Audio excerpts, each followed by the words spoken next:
What's up everyone, it's Kyle here and I'm very excited to finally be returning to the Builder 35 community.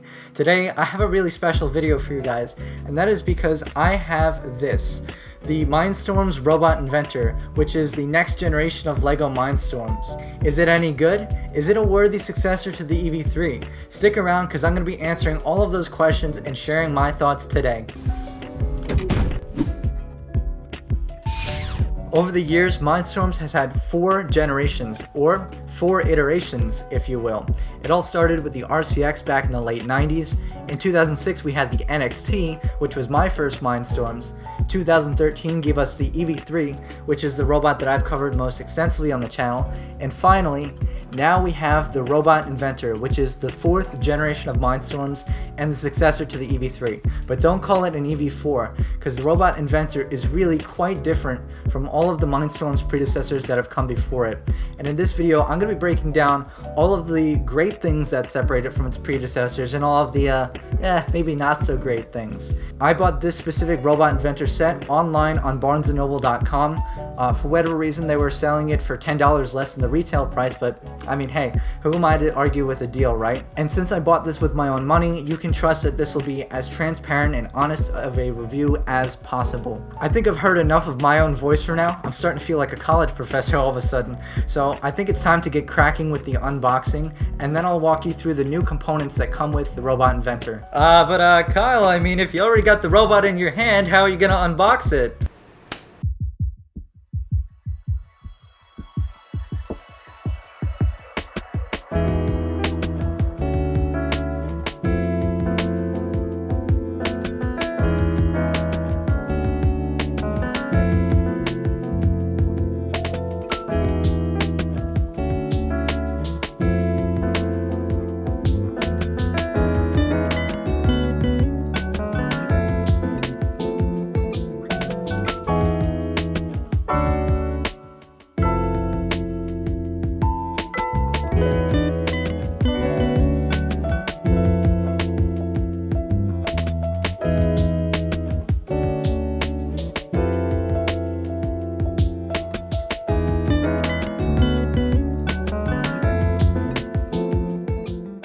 Let's talk about the redesigned Mindstorms components that come with the new Robot Inventor set. Now, before I go ahead and walk through all of the new hardware, I kind of want to address the elephant in the room. So if you're familiar at all with LEGO's Spike Prime platform, that's the robotics platform they launched back in 2019. A lot of the hardware is going to look very, very familiar to you.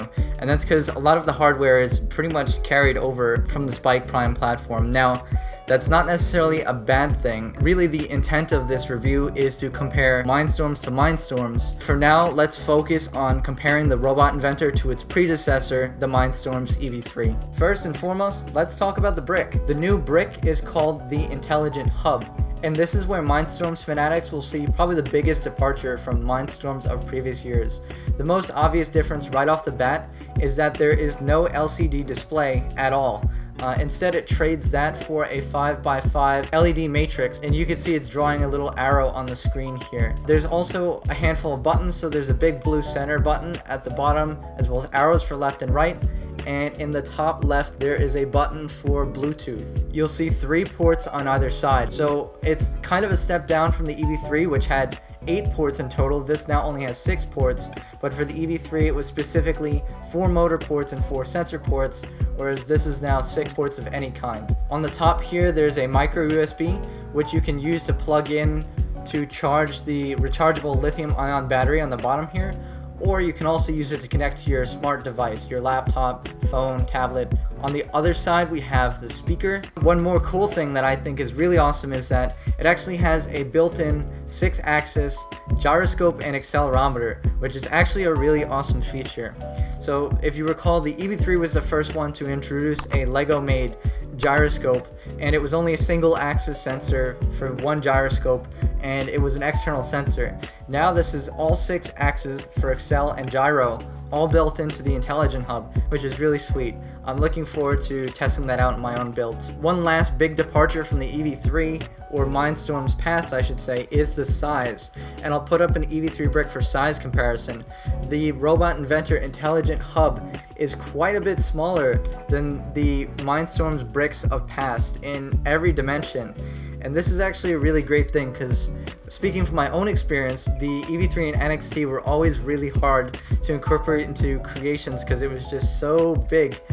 So really hats off to LEGO for minimizing this component. I think it's a really great thing. Up next we have the redesigned motors, which look something like this. And they are side exit motors like the NXT motors or the large EV3 motors. Side exit meaning they route their power out the side of the motor. On one side we have the little glide wheel that we're used to seeing on Mindstorms motors, and on the other side it's just an axle port. I'll throw up a EV3 medium motor for size comparison.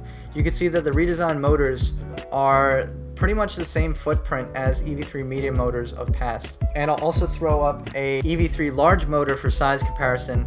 So these motors are functionally very similar because they're both side exit, but you can see the Robot Inventor motor is way smaller and much more conveniently shaped than the very large and awkward EV3 large motor.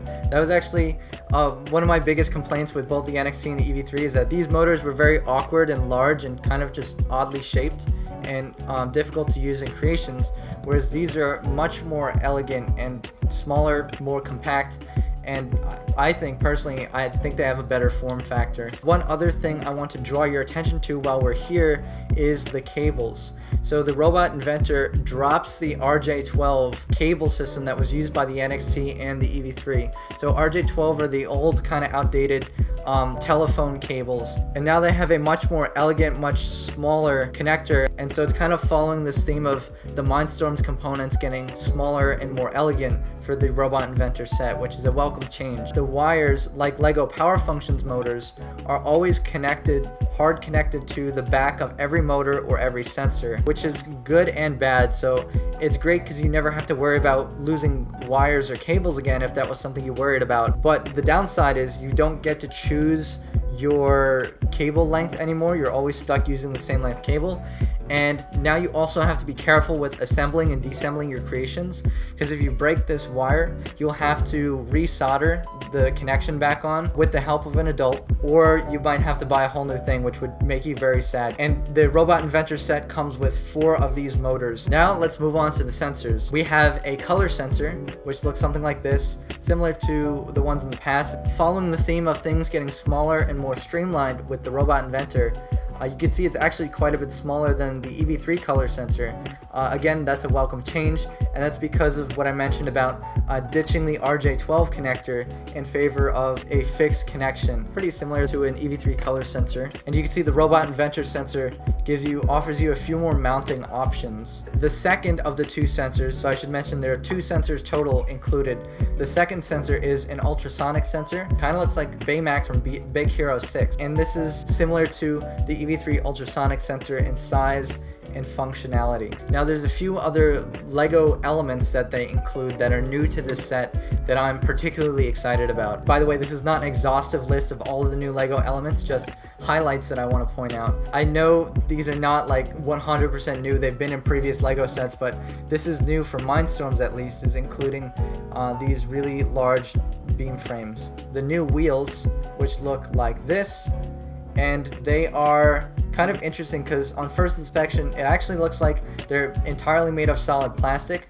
but it's really like a hard rubber on the outside, and they're thin and have a little bit of a balloon to them. Diameter is probably about 7 studs across. They might be kind of cool to make a drift machine robot. We'll see. The LEGO differential, or the new style differential I should say, which for me personally is big news. So this is the first time LEGO has included a differential element in their retail Mindstorms set.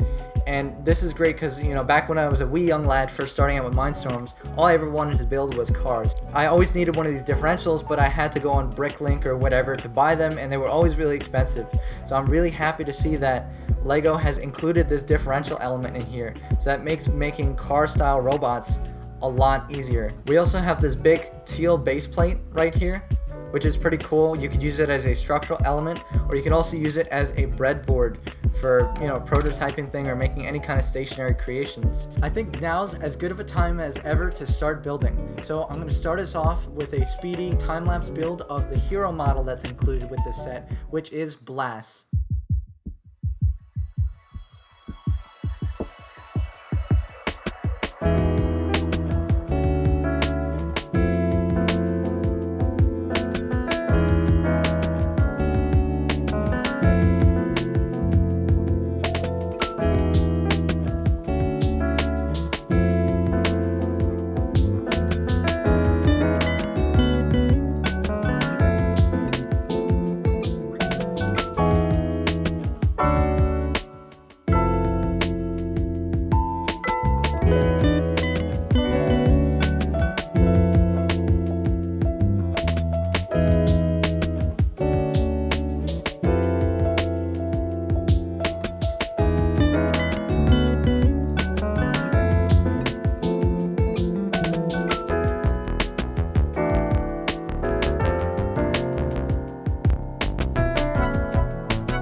Blast continues the year-long running tradition of having a humanoid-style robot as the hero model for the package. Blast is a humanoid robot that stands roughly as tall as my own grunt. And the Blast robot is, pretty much what you would expect. Well made, and there are some clever things in the build, actually. So starting out with the basics, Blast moves around by using a pair of these new Robot Inventor motors to drive a pair of wheels. And there's an auxiliary motor in his right arm which allows you to put all means of attachments. I actually have the double barrel shooter mechanism on here, but there's a whole bunch of attachments with available instructions that are included.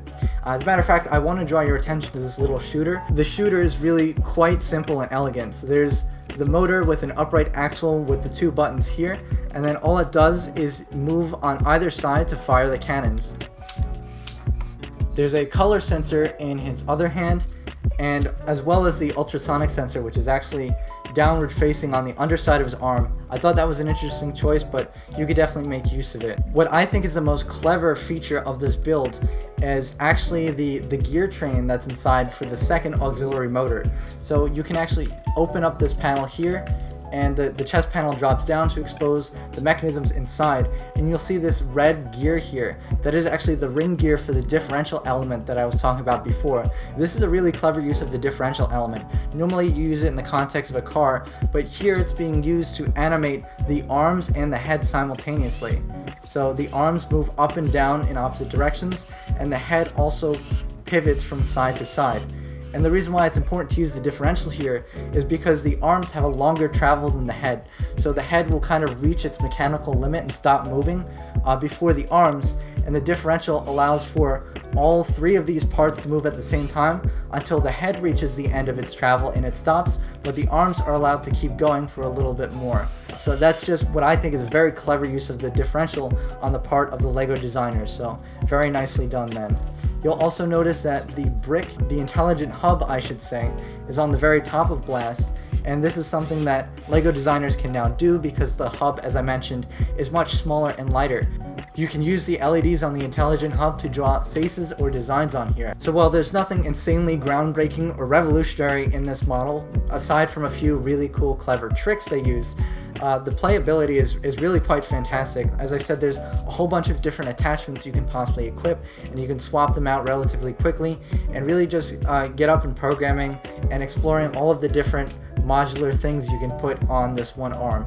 So it's a pretty awesome model to just get started out if you're new to Mindstorms or just want some model to dip your toes into learning the Robot Inventor set. The next of the included models that I decided to build was Gelo. I think I'm pronouncing that correctly.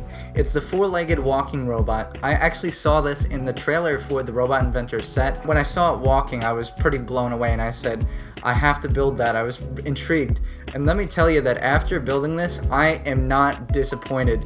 This is really, really cool. This walking mechanism works so well, provided that you have a relatively flat surface. It even works on some of the more flat carpets. Not only does this move forward, but it also turns left and right and walks in reverse and does like tricks and flips. And I have to say, I'm really, really impressed by the mechanical design of this. Hats off to whoever at LEGO designed this. Whoever designed this is definitely past the point in their career where they have to worry about 20-year-olds congratulating them on the internet, but anyway.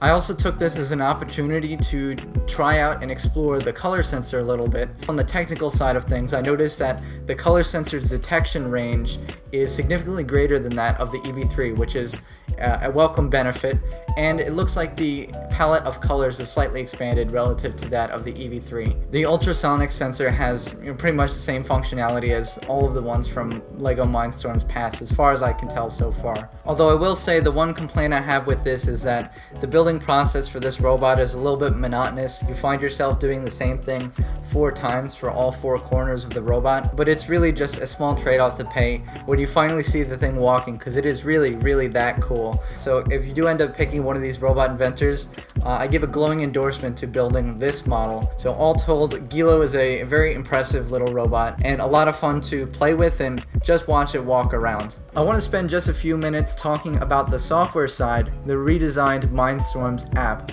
Just long enough to tell you that not only is it very good, in my own opinion, it is light years ahead of what we had with the EV3. I always felt like the EV3 desktop app was clunky and kind of obnoxious and very slow, and there were features I just didn't even end up using. On the other hand, the new redesigned Mindstorms app for the Robot Inventor is visually appealing, it's very clean, fairly intuitive, but it is fast and much smoother than the old experience. The new app actually succeeds in unifying all the aspects of building and programming the robot, from giving you the building instructions for the included models all of one place, then having a structured kind of terrace setup with tutorials built in that you can follow along as you're building the robot to learn about the pieces as you put them together, then giving you programming environments wrapped in these robot projects.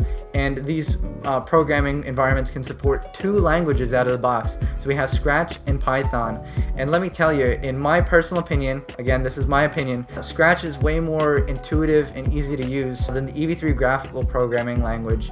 And I even thought the EV3 language was better than the NXT language that came before it. I wholeheartedly welcome Scratch into the Mindstorms canon as part of an out-of-the-box solution. Now, keep in mind, I'm a little bit biased. Scratch is an MIT product. I am an MIT student, so maybe that's a conflict of interest, but also having Python there, Python is something that's very near and dear to my heart, so I'm so glad to also have that out of the box. I also love that all of the projects have their own included kind of little mini APIs, as we would call them. In less fancy speak, that means there are blocks included specifically for each model. So for example, Gelo has Gelo's own blocks that automate the process of walking, so you don't have to learn how to do that yourself. I thought that's super cool. And and every model comes with its own tablet or phone-based remote control, which I thought is pretty sweet. So you could just get up and running.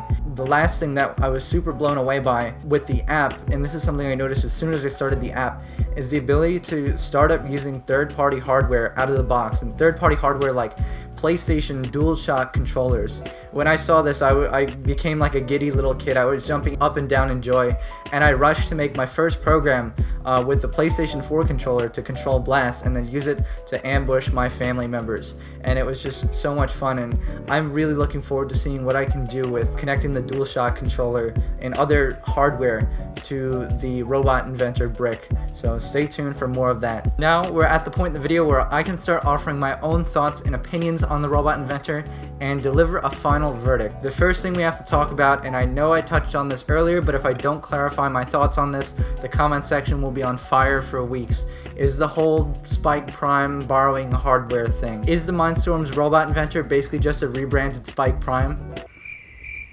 Yes, technically yes. As far as I can tell, all of the hardware is pretty much the same as the Spike Prime from 2019. Now, does that bother me at all? Is that a bad thing? Should I let that get in the way of my enjoyment of the Mindstorms Robot Inventor? The answer to that is a resounding no, and I'll tell you why, actually, in the form of an analogy. So it is analogy time. Once upon a time, there was a company called Toyota. By once upon a time, I mean the year 2019, and Toyota, as I'm sure you all know, makes cars. They wanted to bring back their famous sports car, the Supra, and in order to do it, they borrowed a whole bunch of hardware from another car company, BMW, who had the Z4, and so the new Supra borrows parts from BMW and it's manufactured in Germany, and for some people that was a crime, and so many people decided before they even saw the car or what it was capable of doing, they decided right off the bat they were going to hate it, that there was no way they can enjoy it. People still talk about it to this day, but the fact of the matter is there is a Toyota dealership near my house, and every time I drive by there's a new Supra in the front, because these things sell really fast. Why? Because they are good cars. You might be wondering at this point, what's the whole point of this story? You're just using this video as an excuse to do a car rant, and you're half right, but there's a point in what I'm trying to say. My point is that we shouldn't like a good thing any less just because we called it by a different name last year. I think that applies for the Supra. I think that applies for the Mindstorms Robot Inventor especially. It's true that it borrows most of its hardware from LEGO Spike Prime, but if it's good hardware and it makes a good product in the end, why would you not enjoy it, and why would we judge it negatively because of that? You see reused assets and things all the time, especially in the gaming industry, so that's why it doesn't really bother me that it's basically a new Spike Prime, especially considering that the Mindstorm set itself is a little bit different and it's targeting a different audience, and it's even sold by different vendors. Spike Prime is a LEGO education product, and this Mindstorms is a LEGO retail product. And for those of you who don't know, LEGO Education and LEGO Retail are two different companies. The more you know. Okay, with that out of the way, I can now start to get into some of the pros and cons of this platform, and I think I'll just start with the cons. So the biggest frustration I have is that there is no documentation for this robot set anywhere at all, not even for simple stuff like turning it on. It's very frustrating, especially if you don't know anything about robotics. So I had to figure out some of the stuff on my own. The set comes with this cute little getting started guide, but it contains no useful information whatsoever. You may as well just get rid of it as soon as you open the box. This is really going to be a problem for the next few weeks at least, until I go and fill the void and make my tutorial series on this robotics platform. Make sure you subscribe and ring that bell so you can get notifications every time I make a new tutorial and we can learn how to use this platform together. Another gripe I had is that for the first time you connect Bluetooth between your intelligent hub and your smart device, it's actually really difficult and kind of a hassle. I had to do it 3 times and I had to do a little bit of troubleshooting to get it to work, and there's no documentation to support you, of course. Once you finally get it all working, it is a breeze to connect, but for sure it's not really a good first impression. The brick itself in some ways makes some steps back relative to the EV3, so some people might see the no LCD display as a downside. The thing I particularly fixate on is the fact that it has less ports, so it trades the total number of ports down from 8 to 6 to offer more flexibility, because these are not specifically motor or sensor ports. You can use them for motors or sensors. There are less sensors included with the Robot Inventor kit, so you only get 2. That's the ultrasonic sensor and the color sensor, here. It's a little bit misleading because you do get the gyro and accelerometer built into the hub, so maybe it is 3 in the end, but it's less than what you got in Mindstorms past. Now there is a touch sensor that comes from the Spike Prime set, and I fully anticipate it's compatible with the Robot Inventor, and I suppose the doors are open for LEGO to release more sensors in the future. The motors and sensors that come with the Robot Inventor are not compatible with the EV3 or any past Mindstorms for that matter, and vice versa. And that's because they have that whole new connector system going on. I'm sure it's only a matter of time before someone or me figures out how to make an adapter to make old hardware work with the new intelligent hub and vice versa, so stay tuned. So there's no daisy chaining at all on the new Robot Inventor intelligent hub, and for a lot of the hardcore Mindstorms fanatics this is kind of a big deal because it's a feature that a lot of them love to use. If I'm being honest, I've never daisy chained an NXT or EV3 in my life. I know, it's disappointing. The fact is, I've never felt the need to do it. I'm not really bothered by this, but I can see how for some people it's kind of a big deal. And now I have 2 really silly Knitpicks that I want to make note of. They're just kind of dumb though. The rechargeable battery pack rattles inside of the intelligent hub. Again, a really silly thing, but it is kind of an indicator of build quality. And the other thing is that the instructions they include in the app sometimes show a less than ideal perspective on what you're building. That's, you know, hard to tell where you're supposed to put pieces, so you find yourself making mistakes and having to backtrack. Let's talk about the things that the Robot Inventor retail set does right.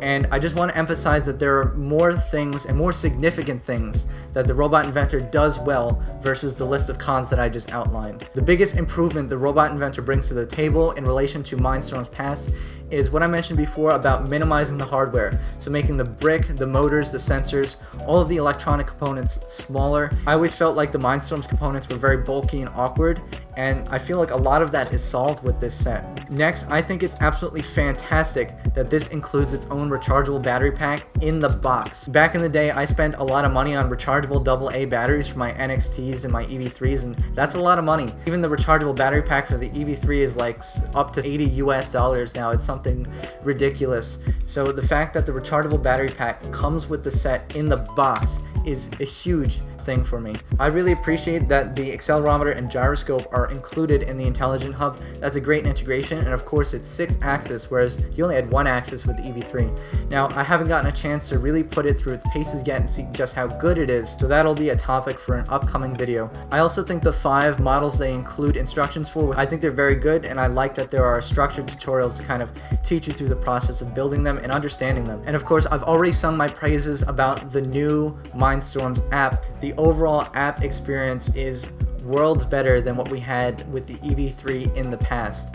And finally, to wrap it all up, the Robot Inventor maintains the EV3's price point, which I think is perhaps one of the most impressive things about this, considering all of the improvements it makes.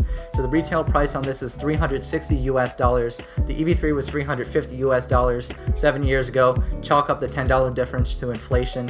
But I think that for your dollar, you're getting more value than you did with the EV3, which is saying a lot because I thought the EV3 also packed a lot of value for its price point. So now, the moment you've all been waiting for. What is the final verdict on the Mindstorms Robot Inventor? To be quite honest, I really love it. I think it improves so many of the pitfalls or stumbling blocks of the EV3. Even though it does make a few incremental steps backwards, it makes massive leaps forward. It just does so many things better, and I'm very impressed with it. I'm looking forward to seeing where I can take it in the next few weeks. Of course, this is going to come up in the comments section. Do I like the Robot Inventor better than the EV3? I've lived with the EV3 for 7 years. I've had the Robot Inventor for a little over a week now. Time will tell whether I really like it better, but so far it's made a really stellar first impression on me, and I recommend it for any of you young robot enthusiasts out there. I'm really excited and can't wait to see where I'll take it in the next few weeks. Make sure that you subscribe to the channel and hit that bell button to make sure you get every new video and see just where I can take this new platform, and we'll go on that journey together. Anyway, if you've watched this far, thank you so much for watching, of course, and I'd love to hear your thoughts. Let me know in the comment section below what you think of the new Robot Inventor. Do you have one, and have you tried it out yet? Or do you want one? What is one feature that you missed from the old EV3, or one feature that you're really glad that the Robot Inventor included that the EV3 didn't have? I'd love to hear all of your thoughts, and of course, stick around for the next video. Thanks so much, guys.